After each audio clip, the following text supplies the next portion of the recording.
रज़ाकार खतरनाक होता है लोगों से झूठ बोलना, खतरनाक होता है उम्मीदों का टूटना, खतरनाक होता है वादों से मुकर जाना, मगर सबसे खतरनाक होता है इतिहास को तोड़ मरोड़ कर पेश करना या फिर इतिहास का सहारा लेकर उसमें उसकी सच्चाई को छुपाना और उसको अलग तरीके से पेश करना। ऐसा ही एक विवाद उठ रहा है तेलुगु फिल्म रज़ाकार से।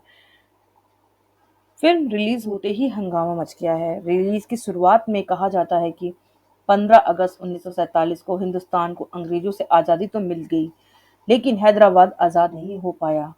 वहां निजाम का शासन था। इस इस्लामी शासन ने जिसने बर्बरता की सारी हदें पार कर दी। सोशल मीडिया पर जहां तक एक धड़ा इसी द कश्मीर फाइल्स के बाद हिंदुओं पर हुए अन्याय का सच दिखाती है, एक और फिल्म बता रहा है। वही कई लोगों का कहना है कि ये देश के सौहार्द और समाज की समरसता के लिए घातक साबित हो सकती है। इतिहास को तोड़ मरोड़ कर पेश करना घातक होता है और आजकल ये ट्रेंड चल रहा है। आज हम रजाकारों की सच्चाई के बारे में इस वीडियो में बात करेंगे। तो चलिए शुरू करते हैं अपना वीडियो।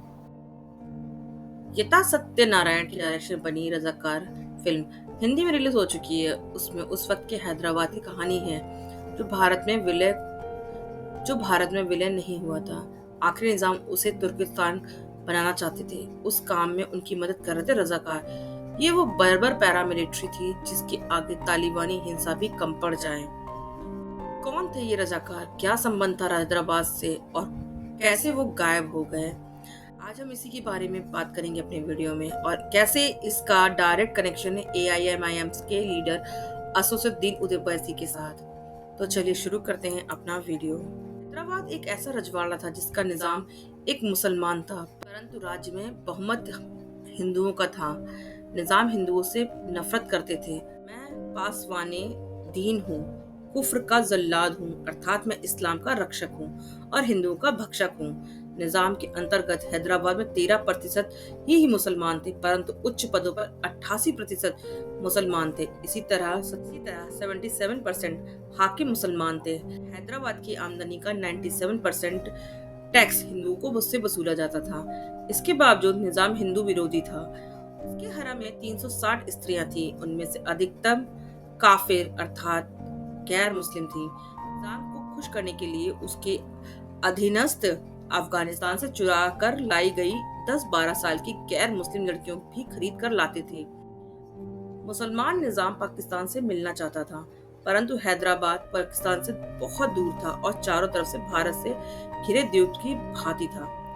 1933 में चौधरी रहमत अली द्वारा लिखे एक घोषणा पत्र अब यह कभी नहीं में पाकिस्तान की स्थापना का विचार पहली बार रखा गया था।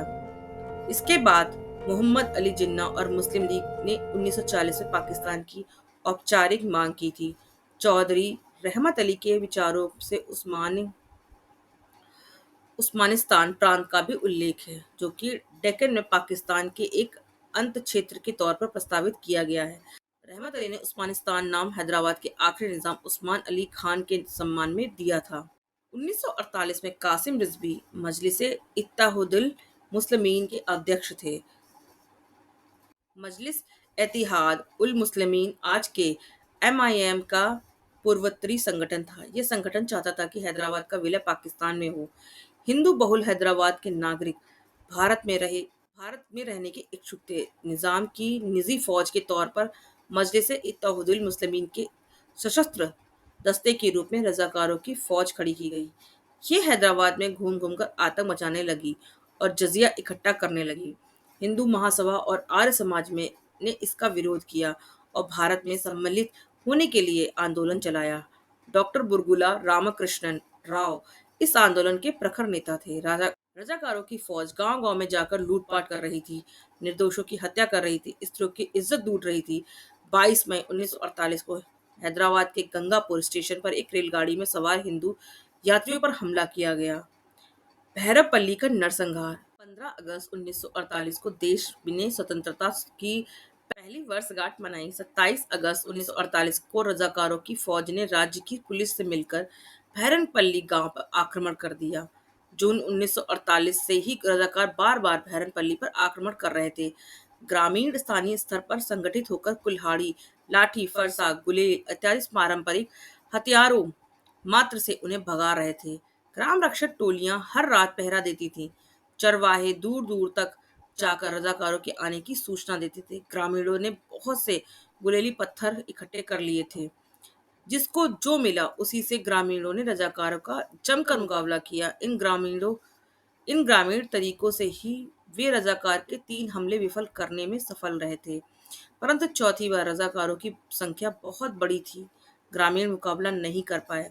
जनजातीय समाज का वार्षिक त्योहार बैट कुमा मनाया जा रहा था। 27 अगस्त को रजाकारों और हैदराबाद स्टेट पुलिस ने मिलकर बहरनपल्ली पर आक्रमण कर दिया। ग्रामीण सुरक्षा गार्डों को पकड़कर गोली मार दी गई। निहत्थे निर्दोष ग्रामीणों को चुन चुनकर कतार में खड़ा कर मारा गया। गोलियां बचाने के लिए एक के पीछे एक खड़ा कर इकट्ठे तीन तीन लोगों को एक ही गोली से मारा गया। औरतों को निर्वस्त्र करके मृत ग्रामीणों के पास जबरदस्ती नाच कराया गया और उनसे बलात्कार किया गया। अनेक स्त्रियों ने कुएं में कूदकर अपनी जान दे दी। 120 से ज्यादा लोग मारे गए। इस घिनौने अत्याचार ने पूरे हैदराबाद की जनता में आक्रोश भर दिया। रजाकारों के द्वारा किस प्रकार से निर्दोष जनता को आतंकित किया गया, इसका आंखों देखा हाल वर्ष 2017 में द हिंदू में एक स्थानीय वरिष्ठ पत्रकार चलाचंद्र रेड्डी के शब्दों में प्रकाशित है। उन्होंने बताया कि गुलेल जैसे पारंपरिक हथियारों से भी ग्रामीणों ने क्रूर रजाकारों को रोके रखा। रजाकारों की बंदूकों के सामने ग्रामीण कब तक लड़ पाते। बहुत से लोग घायल होकर जिंदगी भर के लिए अपाहिज हो गए। बहुत से लोग मारे गए। स्त्रियों के आभूषण छीन लिए गए। पटेल का ऑपरेशन पोलो। इस घटना के उपरांत सरदार पटेल ने हैदराबाद में भारतीय सेना भेजने का निर्णय लिया। ये 13 सितंबर को भेजी जानी थी। किसी ने कहा कि 13 तिथि अशुभ है, इसीलिए ऑपरेशन 14 सितंबर को प्रारंभ किए जाए।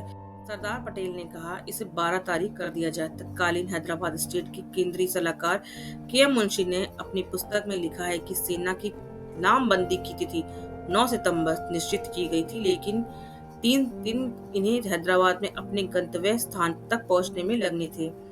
इसे ऑपरेशन पोलो का नाम दिया गया और आखिरकार 13 सितंबर 1948 को सरदार पटेल ने हैदराबाद को भारत में मिलाने के लिए यह सैन्य कार्रवाई 5 दिनों तक चली। इसमें 1373 रजाकार और हैदराबाद रियासत के 807 जवान मारे गए। वहीं भारतीय सेना के 66 जवान भी वीरगति को प्राप्त हुए। अंत में सरेंडर करने के बाद हैदराबाद का भारत में विलय हो गया। इसके बाद रिजवी को गिरफ्तार कर जेल में डाल दिया गया और मजलिस इत्तेहादुल मुस्लिमीन पर प्रतिबंध लगा दिया गया। लगभग 1 दशक तक जेल में रखने के बाद कासिम रिजवी को इस शर्त पर रिहा कर दिया गया कि वह 48 घंटों में पाकिस्तान चला जाएगा। रिजवी को पाकिस्तान ने अपने मुल्क में शरण दे दी। तो ये थी रजाकार की बर्बरता की कहानी, जो एक फिल्म में दिखाई गई है। इस फिल्म का नाम ही रजाकार है और ये फिल्म बहरनपल्ली के नरसंहार पर आधारित ये फिल्म है। रजाकार ने जितने भी बर्बरता की थी, जितनी भी यातनाएं दी थी हिंदुओं को, सारी इस फिल्म में एज इट इज दिखाया गया है। तो आपको हमारा ये वीडियो कैसा लगा हमें कमेंट करके ज़रूर बताइएगा। अगर वीडियो पसंद आया हो तो हमारे चैनल को सब्सक्राइब कीजिएगा, लाइक कीजिएगा और ऐसे वीडियो देखने के लिए बने रहिए हमारे चैनल पे। मिलते हैं नेक्स्ट वीडियो में, तब तक के लिए थैंक यू सो मच।